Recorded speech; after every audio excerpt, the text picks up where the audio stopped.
Explicit function म्हणजे काय? Y is the function of x. Y is dependent variable, x is independent, that is the function. आणि explicit म्हणजे काय? Dependent variable in terms of only independent variable. Such a functions are called as a explicit function. आता z is a function of xy here in the next example. Z is the dependent variable and xy are the independent variable. Here dependent variable in terms of only independent. Such a type of function is called as the explicit function. आता implicit function कसं असेल? If we cannot express dependent variable in terms of only independent variable, then such a function is called as a implicit function. If we cannot express easily y in terms of x only or z in terms of xy only, such a function is called as. This function can be written as phi of xy. म्हणजे xy मध्ये असं काहीतरी असेल plus y square ह्या टाईपचं असेल. We cannot express x in y in terms of only x. त्याचं आपण इझिली करू शकत नाही, त्यामुळे त्याला काय म्हणू आपण? Implicit function. आता आपण जॅकोबियनचे काही थेरम बघितले, ते एक्सप्लिसिटचे बघितले आहे, कंपोजिट फंक्शन बघितलं, ह्या एक्सप्लिसिटचं बघितलं आपण डेफिनेशन, आपण एक्सप्लिसिट फंक्शनवर बघितलं. आता इम्प्लिसिट फंक्शनचं जॅकोबियन काढायचं.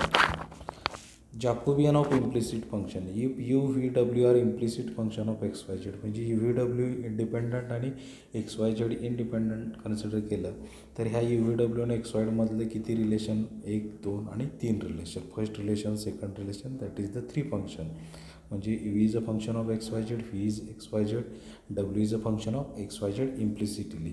Then the Jacobian of this dependent variable UVW with respect to XYZ is the -1/3 into, at the numerator, Jacobian of F1, F2, F3 with respect to XYZ, at the denominator Jacobian of F1, F2, F3 with respect to UVW. ठीक आहे. आपण आता theorem बघू. काय दिलेलं काय? Given UVW are implicit function of functions of XYZ, that is F1 of UVW and XYZ, F2 UVW XYZ, and third F3 UVW XYZ. This is the first relation, second relation and third relation. आता आपण काय करू? आता हे जॅकोबियन of UVW दाखवायचं आहे. तो कसा असेल? Jacobian of F1, F2 with respect to XY Z आणि UVW. त्यातला आपण विथ रिस्पेक्ट टू F1, इथं काय? F1 कोणाचं फंक्शन आहे? UVW. आणि UVW कोणाचं फंक्शन आहे? XYZचं फंक्शन आहे. म्हणून इकडे लक्ष द्या. F1, F2 are the functions of UVW आणि UVW are the functions of XYZ. Hence we are here we have to take the differentiation of this F1, F2, F3 with respect to XYZ using composite function. आपण composite फंक्शनचं डेफिनेशनचं use करू इथं आपण. F1 is function of UVW and UVW is function of XYZ. That is F1, F2 and F3 are the functions of UVW and UVW are the functions of XYZ. Now partially differentiating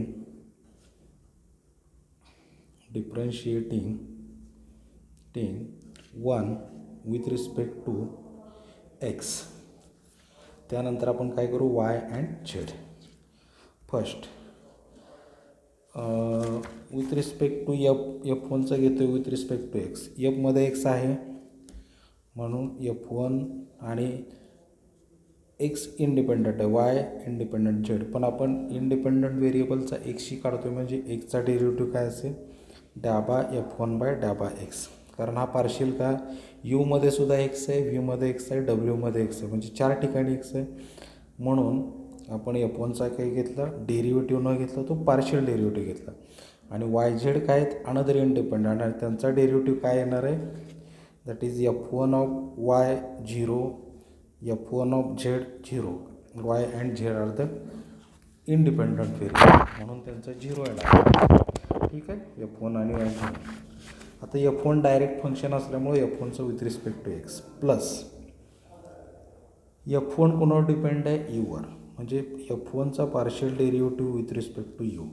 also f1 depends on fee म्हणून partial derivative with respect to V. f1 also depend on W means partial derivative W. आणि आपण कोणाशी derivative काढतो आहे, with respect to x, with respect to x, with respect to X आणि with respect to x. म्हणजे यूचा with respect to X, व्हीचा with respect to X आणि डब्ल्यूचा with respect to X. This is L H एसचा derivative. R H एसला काय असेल, 0. ठीक आहे, call this as a 4 number. तसं काय करू आता, विथ रिस्पेक्ट टू वाय आता काढू. काय असेल, डॅबा f1चा with respect to Y. With respect to Y काढताना आपण एक्स विथ रिस्पेक्ट टू एक्सचा विथ आणि हे झेड 0 असणार आहेत. ठीक आहे, आता हे f1/x जे आलं आहे मी दाखवतो आता f1/x मागाच्या ह्याच्यामध्ये. आता f1 मी काय लिहिलं डायरेक्ट, त्याच्या अगोदर आपण f1x आणि d/dx असं येईल. आता f1चा जर मी y घेतला आणि yचा विथ रिस्पेक्ट टू x घेतला आणि y आणि x इंडिपेंडंट असल्यामुळे यांचा डेरिव्हेटिव्ह 0. त्यामुळे fचा विथ रिस्पेक्ट टू z आणि zचा विथ रिस्पेक्ट टू x मग इथं हे 0 असेल म्हणून हे आपण फक्त एकच घेतलं आणि हे टोटल डेरिव्हेटिव्ह म्हणून डॅबा f1/x. इथं आता विथ रिस्पेक्ट टू y घेतो आहे त्यावेळेस x आणि z कसे आहेत, इंडिपेंडंट म्हणून त्यांचं 0. f1मध्ये डायरेक्ट कोण आहे, y, f1चा विथ रिस्पेक्ट टू y. त्यावेळेस f1 हे यूवर डिपेंड आहे म्हणजे partial derivative of f1, partial derivative of f1 and partial derivative of f1 with respect to U, V and W. यूचा, व्हीचा आणि डब्ल्यूचा partial differential with respect to Y, Y and Y. That is the 5 number. त्यानंतर आता ते झालं. Third with respect to Z differentiation करू. With respect to Z म्हटल्यानंतर काय असेल, डॅबा f1 झेड प्लस डॅबा f1 is a function of U, f1 is a function of V आणि f1 is a function of W. म्हणून काय करू, त्याच्याशी with respect to U, with respect to V and with respect to डब्ल्यूनं derivative काढू. त्याचा partial derivative of U, partial derivative of V, partial derivative W with respect to Z, Z and Z equal to 0. Call this as अ 6 नंबर. नाव partially differentiate second number f2. Partially differentiating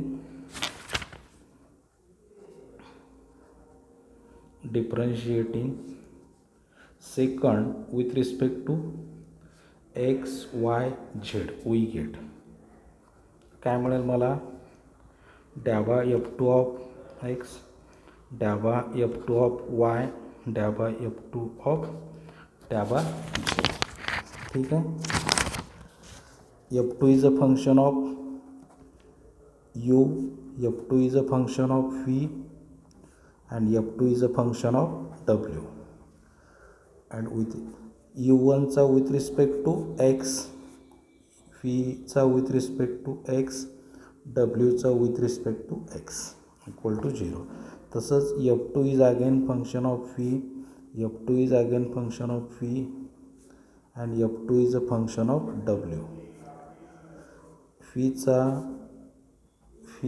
uचा, व्हीचा आणि डब्ल्यूचा with respect to Y, Y and Y.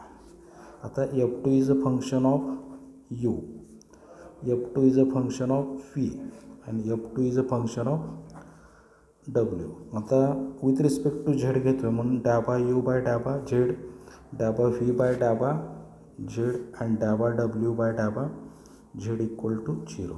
7, 8, 9. आता partially differentiating third, that is third equation f3.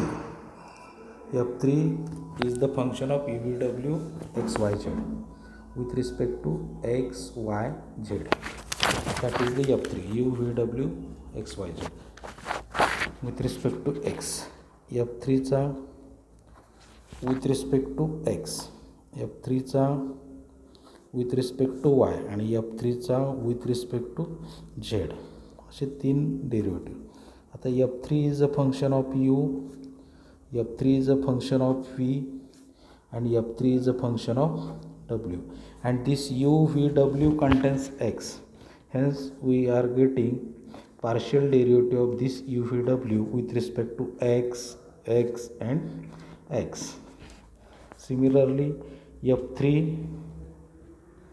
is the function of U, F3 is a function of V and F3 is a function of W, and U, V, W are function of Y, means partial derivative of U, partial derivative of V and partial derivative of W with respect to Y, Y and Y.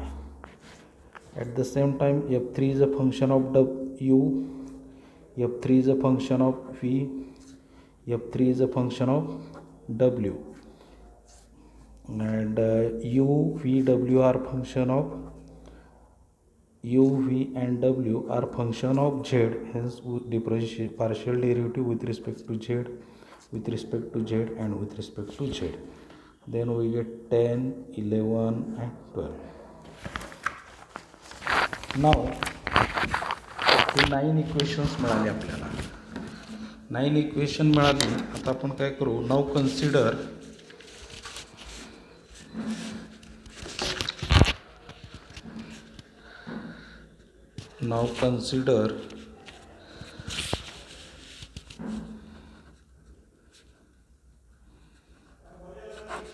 Jacobian of F1, F2 and F3 with respect to U, V and W into Jacobian of U, V, W with respect to X, Y, Z.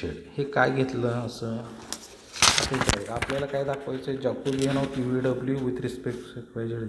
आता हे दाखवायचं आहे. हे right hand साईडचं numerator आहे denominator आणि हे एकत्र घेतलं. हा डिनॉमिनेटर इकडे शिफ्ट केल्यावर काय होईल, Jacobian of F1, F2, F3 with respect to U V W into Jacobian of U V W with respect to X Y Z. त्यामुळं हे आणि हे इकडे शिफ्ट करून एकत्र घेतलं. मग आपल्याला काय दाखवायचं आता, दिस इज इक्वल टू दिस. आता हे दोन जॅकोबियन घेतले त्यांचा प्रोडक्ट. आता हे जॅकोबियन कसे असतील, Jacobian are the determinant. We know these are the two determinants. ठीक आहे. त्यानंतर पहिला जॅकोबियन काय असेल, डाबा F1, dhaba F1, dhaba F1, partial derivative of F2, partial derivative of F2 and partial derivative of F2, partial derivative of F3, partial derivative of F3, partial derivative of F3 with respect to U, V and W, U, V and W with respect to U, V and W. Similarly, partial derivative of U, U and U, partial derivative of V, V and V, partial derivative of W, W and W with respect to X, Y and Z, with respect to X, Y and Z, with respect to X, Y and Z. Now taking the product of these two determinant, taking the product of two determinant. आता आपण next स्लाइडमध्ये बघू, कारण ही खूप मोठी व्हायला लागली.